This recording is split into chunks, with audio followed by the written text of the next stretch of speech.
সংক্ৰান্তত আমি দুদিনৰ পিছত আনুষ্ঠানিকভাৱে কথাবিলাক জনাম।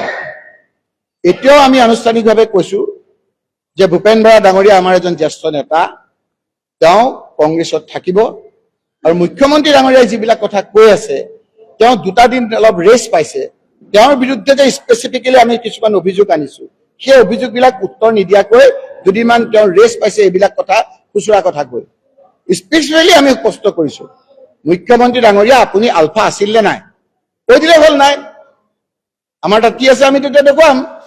স্পেচিফিকলি কৈ আছো যে মানুহে কৈ থাকে মানৱেন্দ্ৰ শৰ্মা হত্যাৰ লগত ক'ৰবাত কিবা কৰি জড়িত, কৈ দিলে হ'ল নাই বুলি। আমি কি আছে কি নাই কম। আলফাৰ নামত পইচা তুলিব গৈ হাতালুতে ধৰা পৰা বুলি আমি আপোনাক কাগজ পত্ৰ আমাৰ হাতত আছে, আপুনি কৈ দিলে হ'ল যে এইবিলাক মিছা কথা। সেই কথাবিলাকৰ উত্তৰ নিদি এইকেইটা দিন অলপ এই তৰল কথা বতৰাবিলাক কৈ তেওঁ এটা খুকুজা লগাব বিচাৰিছে। আপুনিও তাত সেই জালতে পৰিছে, আমি সেই জালত এতিয়াও পৰা নাই। দুটা দিন যাওক, তাৰপিছত আমি আপোনালোকে সোধা প্ৰতিটো কথাৰ আমি তথ্য সহকাৰে ৰিপ্লাই দিম।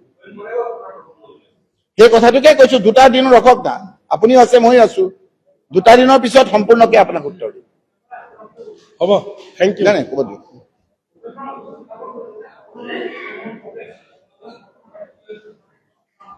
আপোনাক কৈ আছো যে ভূপেন বৰা ডাঙৰীয়া এজন আমাৰ জ্যেষ্ঠ নেতা, কিবা যদি কৰবাত মন বেয়া পাইছে আমি বহি পেলাই ঠিক কৰি ল'ম আৰু আমি দুদিনৰ পিছত এই কথাখিনি আপোনালোকৰ ওচৰত খোলসা কৰিম।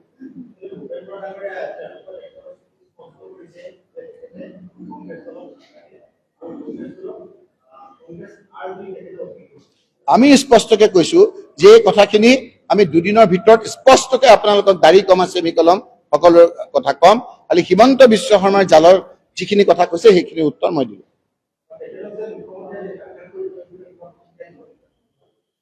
কি কলে?